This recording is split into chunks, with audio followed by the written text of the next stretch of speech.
Good evening, boys. On today's agenda, we've got a transfer window to go through and dissect. We're going to rank each team 1 to 20 in Premier League on how well they've done the business this January. Starting with Everton at bottom, because who else is it going to be? They've signed no one. You know, they're the only team to sign no one this January, and they're in a serious relegation battle and sold one of the best players to Newcastle. It's a long day to be an Everton fan, it really is. After Everton in 20th, clearly, we've got Man City in 19th. I do think that Cancelo being sold or loaned with a sell is good business all round, especially if it's falling out with Pep. But they've brought no one in again, and I think it's complacent, really. Even though City are notorious for doing this because they think players are worth more in January than they are in summer, which is true.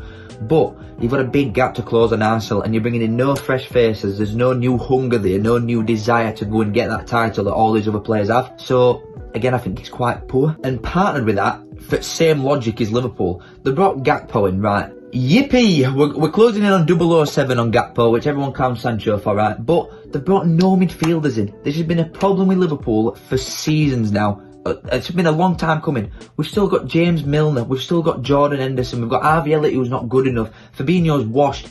It's a long day if you live in Merseyside, man, honestly. Liverpool and Everton, they're both slacking when it comes to all the teams around them in these windows. Next up is West Ham, and look, I think from here onwards they're all actually good windows, because West Ham, they've kept Rice, they've kept all the best players, and they've strengthened in an area pitch that they needed to by getting Danny Ings in.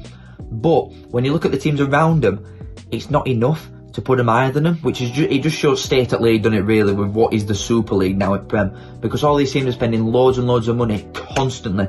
So it's either adapt and keep up or die, and unfortunately West Ham are at the bottom of this pile because of it. And next up again is Palace, another one of the London boys. Again, you've kept your best players, Zaha's there, Elise's there, you know, alt boys are there still, and you brought in Lukonga on loan and some other bloke. But it's similar to West Ham. That's what this tier is. You're doing what you're expected to do, more or less.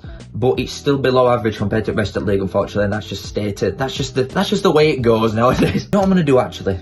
Brentford, Man United, Newcastle, Wolves, Brighton, Fulham and Villa all are very, very similar. Because, you know, they've done what's expected of them. They've brought in maybe a player to strengthen one area at pitch that they really needed to do.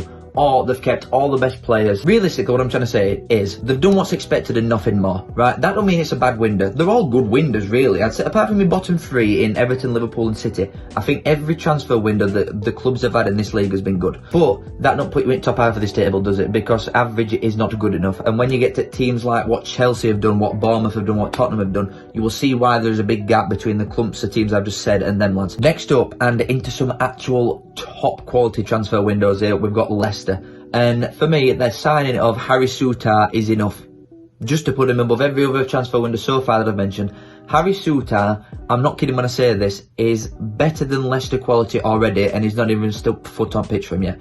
He is so good. Along with the rest of the other boys they've brought in, well done Leicester, it's about time. Next up on the list is Nottinghamshire Forest. They've signed Keylor Navas. Can we take a minute for that, please? Keylor Navas at Nottingham Forest. What the fuck is going on? Honestly, the reason they're not higher than this with all signings that they've made Forest is because they're thinking very short term, I think, and very long term at the same time, which don't really make sense what I've just said. They've signed about 100 players this window and in summer, but some of the signings that they're making aren't thought through at all. Goalies, for example, they've got two keepers. They've sold the keeper who came up with him, Samba, and then they've brought in Dean Henderson and Keylor Navas, two loans, neither of them have got an option to back them. So at the end of this season, once it's done, both your keepers that you've just brought in are going to go, and then you're going to have to get another keeper and another keeper, so you need two new keepers for a starter and a backup once these two have gone. Big turnover wise, I don't think it's good. I think they'll stay up this season, and I can see them going down next Nottingham Forest because it's a bit silly. Southampton are next, and to be honest, if I had a hat on, I would take it off. It's very, very well done. Good going, Southampton, well done. Fifth place is Leeds.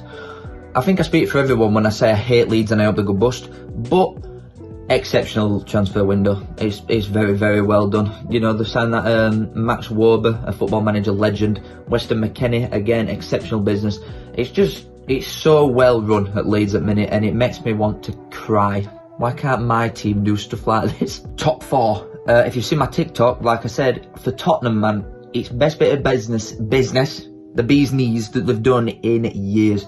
They've kept Kane, right, which you can have whatever opinion you want on Kane, but he's obviously the best player. I still think they should sell him instead of letting him go for free or risk him going for free, but they've kept Kane. They've signed Dan Juma, exceptional player, and they've got a right back.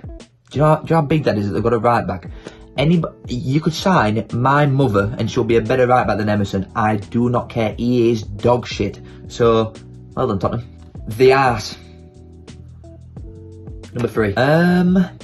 They're just a serious club, aren't they? They're just so professional and well done, getting depth in everywhere they need to. I've not got a bad word to say. They're just so well run at the minute. They're doing everything perfect. I can't say anything bad about them if I tried. Second place is Bournemouth. Listen to me when I say this. They are still coming 20th. They could sign God and Jesus on a double. They'd still go down. There's no way Bournemouth are staying up. I cannot. If they do, I'll shave my head.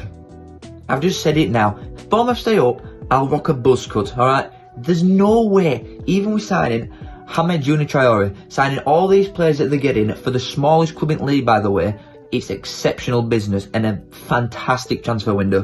But they're still getting relegated.